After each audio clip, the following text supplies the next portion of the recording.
Hey everybody, Michael Giulini from Treasury Wine Estates. I'm the Metro New York manager. I'm joined again by fabulous Sandy Duda. She is the DP Jersey for Treasury Wine Estates. I love her to death. Today we're drinking, what are we drinking today, Sandy? We are drinking Stags Leap Chardonnay. One of my favorites, 2018 vintage. Yay. Love it. I just had Christophe Babert, the winemaker in town in New York for a week. Really, really well received. Sold a bunch of wine right before everything closed, unfortunately. But we sold a bunch of wines. We had a winemaker luncheon, a key account luncheon, where I actually had 20 key accounts show up for a luncheon. That's how well received this wine is. So Wow. really, really get behind this brand. But Sandy, I have to ask you a question. Do you have a couple of minutes to talk about this wine? I do.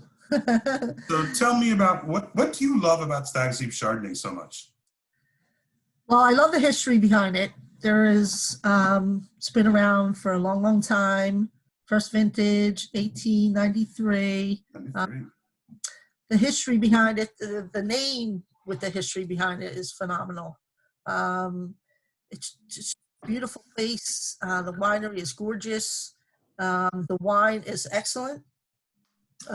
As we go into it, we'll describe on, how it tastes and it's different from other wines. Do you know the myth of Stags Leap? I do. So the myth was the stag was running up the valley, and Indians were chasing it, and so it ran up the Palisades Mountains, which is actually the spine of our vineyard. We're actually based right on that spine of those mountain ranges. And he got to the top, and he looked back at the Indians who were chasing him up the mountain, and he leapt off the mountain. And that was the legend of the Stags Leap, because when the Indians got to the top, they're like, "This is awesome, dinner." And they got upstairs, and the stag was nowhere to be found. It leapt to its mythology, so that's kind of cool. So that's the name of it. It also has a cool interesting history where in 1893 it started, but in the 20s it was sold off. The Chase family sold off to the Grange family, no relation to Penfolds at all. Sold it off in the 20s, and the Grange family didn't really want to have a winery. They wanted to be more of a resort, so they actually stopped selling wine. They made wine, they made the grapes, they grew the grapes, and then they sold the grapes off to whomever. And then it went dormant around the 50s for a number of years until 1976. Carl Domani bought the property, and he brought it back to being a winery. A couple years earlier is when the Stags Leap wine cellars came on board. So that's the difference of the two. We were the original, though. We're the first to kind of be there. So we named the district. The Manor House was actually the post office for the district. There's a long history with winery as opposed to the other one. It's a great winery. It's just a very, very different in style. We have a very French winemaker. Christophe Babert, the winemaker, is from Bordeaux. Born and raised, he actually worked at Chateau Yquem. So he has a very French style to his wines versus the wine cellars just is a very California style. It's much more extracted tannins and color and fruit and higher alcohol, which is a good thing. It's just a very different wine. So you can definitely compare and contrast the two. So we're drinking the Chardonnay.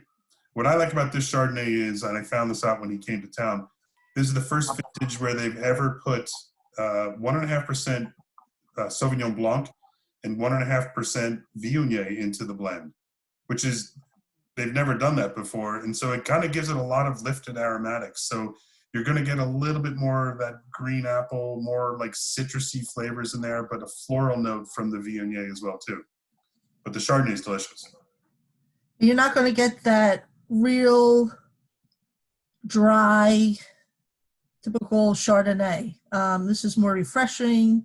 I think you get a little more fruit to it, where as a company, we are seeing the trend of that real big, buttery, dry Chardonnays are actually starting to go away.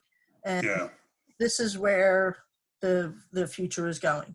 I agree with that. Fruit, a lot more friendly to drink, pairs well with a lot of different foods.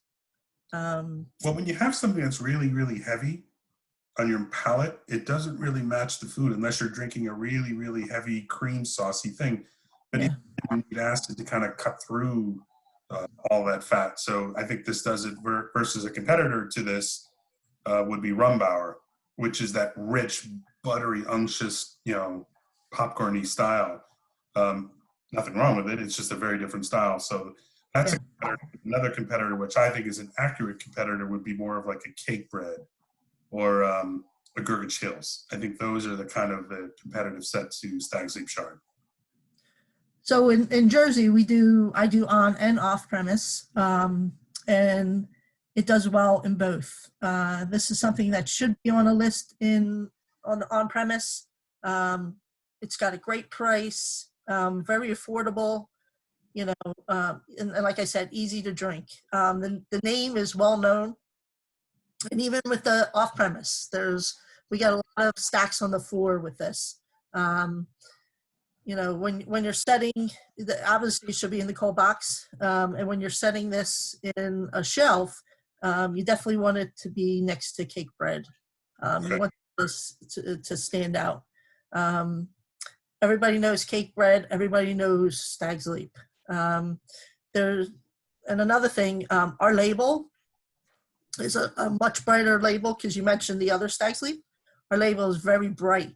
And you can see that stag leaping, which comes from that story of the stag leaping over. The other one is a tan label, and it's more like a rectangle going sideways. Yeah. A white one, bright white. Our stag is leaping. Yep. And their stag is like looking at you in the face going, I know I'm the wrong one. You should buy the other one. Can't really say that. I love it. A deer caught in the headlights. But it's one of my favorites, and I love doing it. So thank you very much for bringing this wine to the table today, and I appreciate it. Thanks for your time. Thank you, Michael. Love you. Hope you're staying safe. You too. Hope everyone else is staying safe, and enjoy a glass of wine. Thank you. Cheers.